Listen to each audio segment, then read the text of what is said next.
지금 국민의힘이 당권 다툼으로 지금 아주 가뜩이나 나간 집구석이 지금 아주 처참한 지경이에요. 예. 의원총회 정당이 됐어요.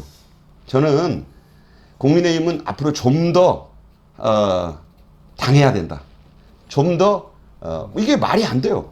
지금 6월 말에 물러나게 돼 있는 비대위원장은 안 물러나겠다고 버티고 있고 예. 권성동만 나갔는데 친윤계는 의총 열면 우리가 이기니까 모든 걸 의총으로 하자고 하고 있고 대통령 계엄, 탄핵, 파면, 대선 패배 이걸 다 당한 정당이 반성을 위한 자성의 모습 하나 안 보이고 있고 그것을 위한 백서 하나 만드는데 뜻을 못 합치고 서로 당권 다툼만 하고 있다.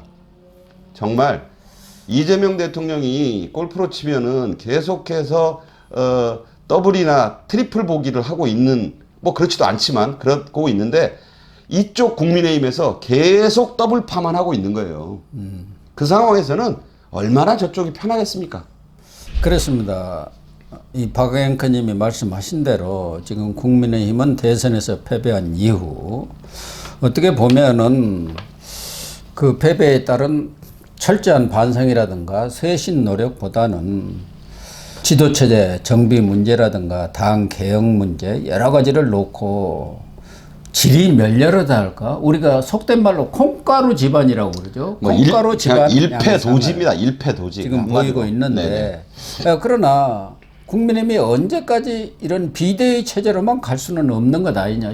실제적으로 윤 대통령 집권 이후 국민의힘은 이 대표로 정상화되기보다는 비상 상황 그러니까 비대위 체제가 상시화돼 버렸어요. 지금 6번째인가 그럴 겁니다. 예. 예. 그만큼 친윤들이 비대위를 딱 잡고 있으면은 흔들기가 좋잖아요. 전당대회에서 뽑힌 대표보다는 이 비대위라는 것은 이 친윤들이 중심이 된 전국 상임이라든가 뭐 전국 대의원인가 거기만 장악하면은 비대위원장은 얼마든지 바뀌고 또 얼마든지 선임할 수 있기 때문에 그런 비대위 체제가 되고 있는데 우선 지금 가장 논란이 되고 있고 시급히 결정해야 할 문제가 지난 9일 의총에서도 결론을 못 내고 11일 날 다시 의총을 열어서 결론을 내자 이렇게는 되어 있습니다만은 현실적으로 낼 수 있을지도 저는 의문인데요. 하나는 김용태 위원장의 거취 문제고 두 번째는 자기 전대를 언제 할 거냐. 여기는 어느 정도 조금 이제 의견이 좁혀 가는 것 같고. 뭐 9월까지 미룰 것 같습니다. 지금 봐서는. 또 하나는 당 개혁 문제. 그 중에 후보 교체 파동에 대한 진상조사 문제 등 이런 것들이 이 폭탄으로 숨어 있는데 한 3가지 정도가 아마 쟁점인 것 같아요. 나머지 뭐 광역단체장이라든가 지자체장 뭐 이런 선거에서는 상향식으로 하자든가 또 당협위원장들의 의견을 최대한 반영하자든가 이런 것들이야 뭐 크게 현실적으로 논란이 될 가능성은 적습니다만은 우선 이 전당대회 개최 시기는 어떻게 돼야 하는 건가요? 지금 이제 이게 법과 규정, 그러니까 법과 헌법과 법률이 있듯이 당에도 당헌과 당규가 있습니다. 당헌 당규를 무시할 수는 없죠.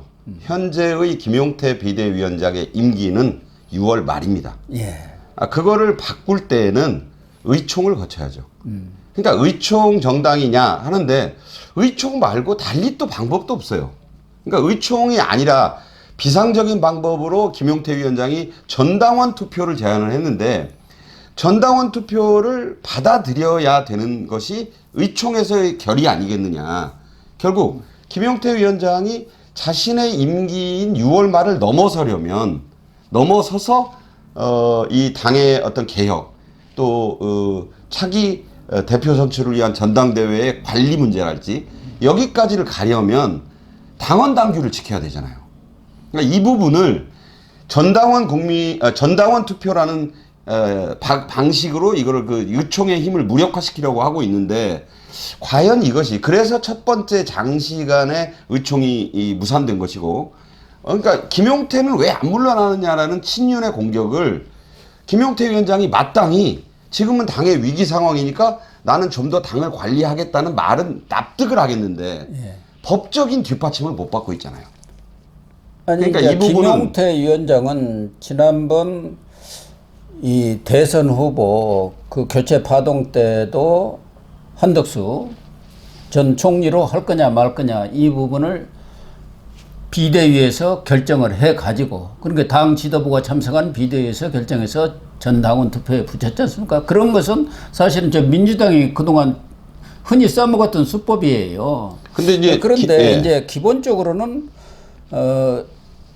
이 비대위원장의 임기 결정은 전국 상임위가 개최돼 갖고 하는 것이 맞는 모양이에요. 그러니까 그렇죠. 지금 의총에 대다수를 차지하고 있는 친윤 측에서는 전국 상임위에서 결정할 문제니까 거기에서 결정을 하도록 하자고 한 데 대해서 여기는 친윤이 장악하고 있으니까 김용태 위원장 입장에서는 그렇지 말고 비대위 의결을 거쳐서 근데 비대위가 예. 당원들의 투표를 한번 결정해보자. 더군다나 자기는 이 개혁안을 내놨고 내가 계속 하겠다는 것도 아니고 조기 전대 그때까지만 지금 내놓은 개혁안을 최대한 실현할 수 있도록 나한테 시간을 달라 뭐 그런 정도 근데 아닌가? 그것은 이제 지금 말씀하신 건 대단히 감성적인 호소예요.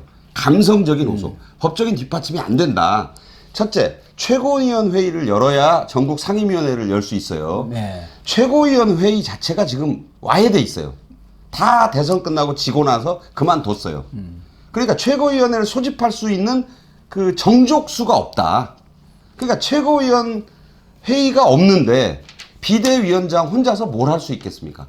그게 우선 현실적인 한계인데 그래서 김용태 위원장은 호소를 하는 거예요. 지금 친윤계를 향해서. 그런데 그 호소에 그칠 뿐 그렇게 할 수 없다. 당원 당규대로 하자는 것에서 지금 충돌이 일어나고 있는데 자 이게 한동훈계가 한 20명 안팎이잖아요. 김용태 위원장의 이 개혁안에 대해서 딱 이렇게 표현을 했더라고요. 한여름의 소나기 같은 말씀이다. 얼마나 이 기다려왔던 그런 방법. 그러니까 이게 사실상 한동훈계는 김용태 위원장이 더해서 7, 8월 전대를 하자는 게 지금 목표예요.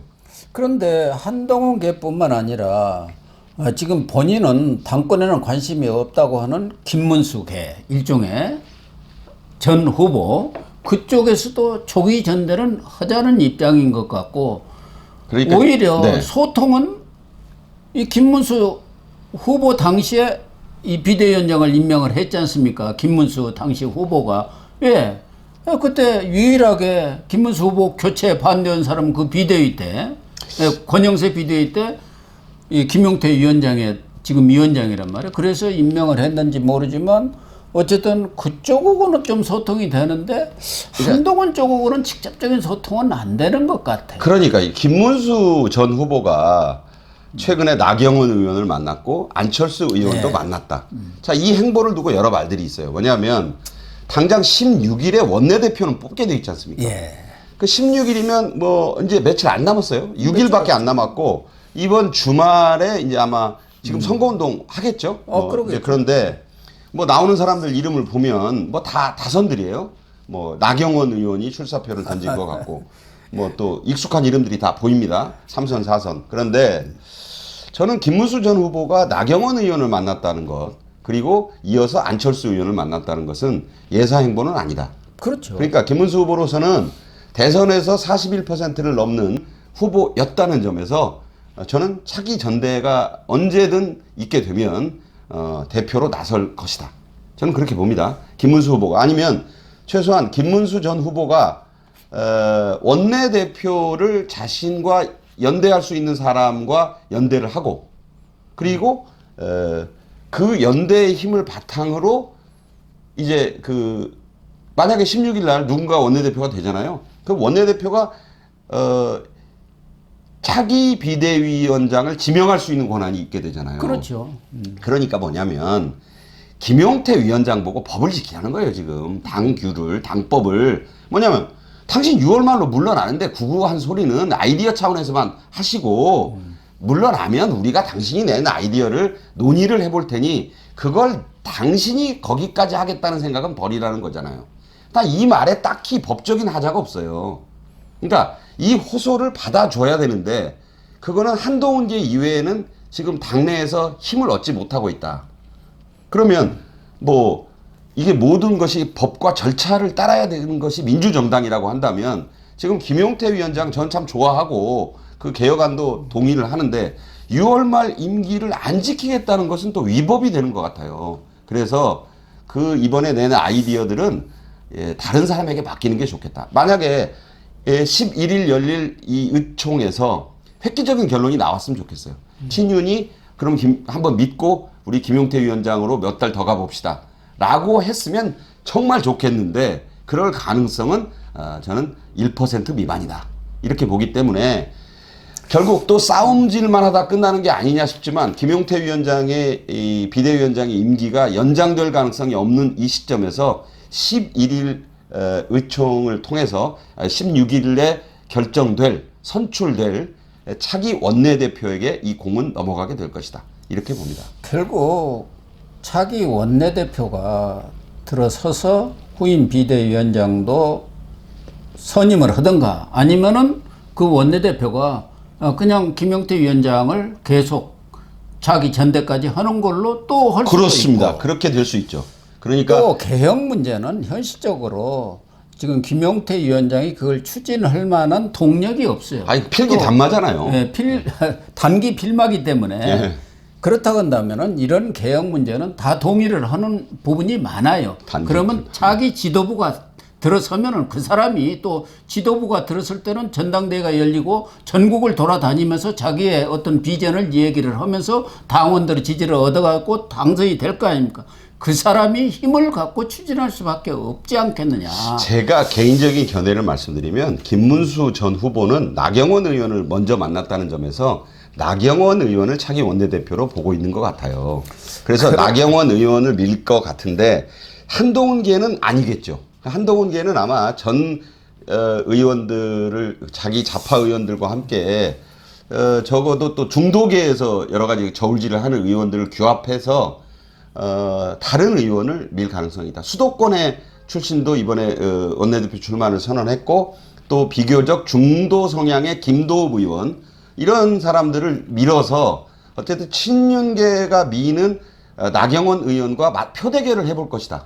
근데 그 결과는 쉽게 예단하기는 어려울 것 같습니다. 다만 김문수 전 후보가 나경원 의원을 만나고 안철수 의원도 만났잖아요. 저는 그런 점에서 김문수 후보의 머릿속에는 나경원 전 원내대표를 밀어서 당선시킨 뒤에 나경원 원내대표를 통해서 김용태 비대위원장을 전당대회까지 그 당을 좀 대표하는, 왜냐하면 본인이 그 대선 기간 중에 비대위원장으로 임명했으니까 신임을 좀 하고 있다고 저는 보거든요. 그렇게 하고 전당대회는 그 이전에 국민들에게 이 대선 패배와 이런 데 대한 백서도 좀 제대로 만들고 해서 어쨌든 당의 자성과 반성의 모습을 보인 뒤에 9월쯤으로 예상되는 아마 7, 8월 조기 전대에는 김문수 전 후보는 응하지 않을 것이다. 저는 그렇게 8월 보고요. 말쯤 하지 않겠습니까? 아무래도 8말이나 9초나 뭐 그게 그거죠. 예. 9월에는 이제 정기국회가 시작되니까 국정감사 이전 9월 초까지는 여유가 있거든요. 8월 말에서 9월 초. 그래서 어쨌든 또 8월에는 어차피 정치 하한기이기 때문에 크게 뭐 이렇게 여야가 충돌할 일이 적기 때문에 8월 말 9월 초에 이루어진다고 보는데 글쎄요, 나는 김문수 전 후보가 나경원 의원을 원내대표로 민다? 제 이거는 생각입니다. 정말 나는 김문수 후보 선택이 잘못된 것 아닌가 하는 생각을 갖습니다. 지금은 모든 여론조사든 김문수 후보부터도 이 친윤 때문에 윤석열 대통령 비상계엄 때문에 결국적으로 이렇게 대선에 패했다는 게 다 나오는 것인데 이 나경원 하면은 대표적인 친윤 사람이고 윤석열 탄핵 반대 뭐 그거를 위해서 호위무사가 되었고 뛴 사람인데 윤석열하고 절연을 해야 국민의힘이 산다고 다들 주장하고 있는 판국에 나경원 같은 사람을 원내대표로 또 세운다. 더군다나 과거에도 원내대표까지 한 분을 이런 사람을 세워놓고 과연 국민의힘이 쇄신을 하겠다 거듭나겠다 그렇게 되면은 아마 제가 판단하기에는 국민의힘은 지방선거에서 나가가지고 전멸을 하지 않을까 하는 생각이 예, 들기 그런 때문에 우려 저는 때문에, 김문수 예. 후보가 다른 선택을 할 가능성이 저는 많다고 봅니다. 근데 이제 누군지는 모르겠지만 세력 판도라는 걸 김문수 후보도 지금 보고 있기 때문에 본인의 세가 없기 때문에 어떤 세력과 연대를 해서 추대를 받는 형식으로 대표에 나가는 게 좋을지를 지금은 저울질하고 있다고 보고 있거든요. 그렇다면 실제 이 국민의힘의 문제는 호남과 충청의 대의원 수가 현저히 적고 영남이 워낙 압도적으로 많은 어찌 보면 기형적 구조기 때문에 현역도 그렇고요. 친윤하지만 결국은 영남 의원들의 지지와 그 지역 위원장들의 지지를 지지가 얻지 없으면 안 않고서는 되죠. 대표도 원내대표도 안 되거든요. 그런데 한동훈계가 미는 사람을 원내대표로 옹립하는데 동의하기에는 직전에 또 1, 2위 후보로 치열하게 싸웠던 경과도 있고 그래서 결국은 중도들이 결정을 할 건데 우선 그렇죠. 말씀하신 대로 16일 원내대표 경선의 결과가 깜짝 놀라게 나올 수도 있어요. 그러면 김용태 의원의 그 비대위원장 임기 연장이랄지 개혁안이 잘 통과될 것 같은데 제가 드리는 말씀은 지극히 현실적인 관점에서 아마 김문수 후보가 그런 선택을 할 수도 있다. 그래서 일각에서는 홍준표 의원이 저주를 퍼부으면서 하는 얘기는 김문수도 한동훈도 나오지 말라는 거 아니에요.